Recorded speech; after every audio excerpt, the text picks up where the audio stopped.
আসসালামু আলাইকুম। আজকে আনকমন একটা ইফতার তৈরি করবো। আব্দুল্লাহ বলছে যে আম্মু আমাকে বেগুনি তৈরি করে দাও, কিন্তু বেগুন ছিল না, এজন্য সবজি দিয়ে। এখানে কলমি শাক, এখানে আলু শাক, এখানে গাছ থেকে আমার গাছের সিম কয়েকটা, তারপরে বরবটি কয়েকটা, তারপরে এই যে টমেটো আগে থেকে বেসন গুলাই রাখছি। বেগুনের পরিবর্তে এগুলো দিয়ে বেগুনি তৈরি করে দিব, সাথে পুষ্টিও হবে সবজির। আগে দিব আলু শাক। বিসমিল্লাহ। আলুর শাক ভাজা শেষ, এখন দিব কলমি শাক।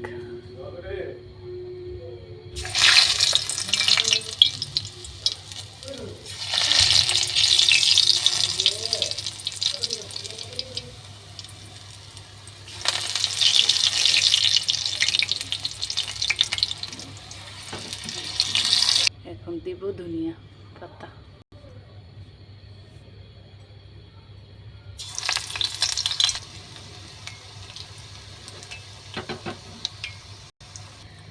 ধনিয়া পাতা ভাজা শেষ, উঠাই নেব। এখন দিব বরবটি।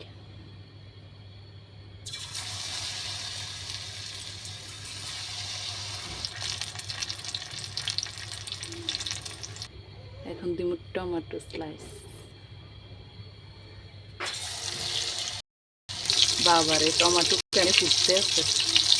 এখন দিব দেশি সিম।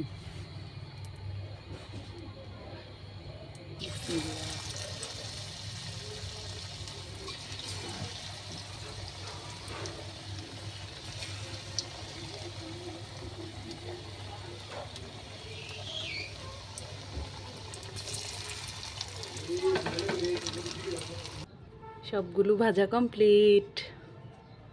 টমেটো, দেশি সিম, আলু শাক, বরবটি, ধনিয়া পাতা, কলমি শাক।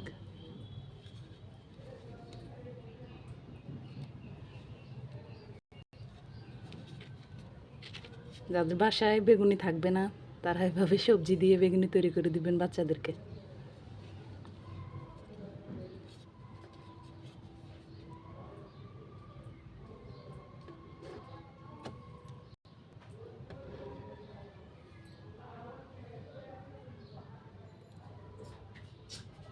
আল্লাহ হাফেজ।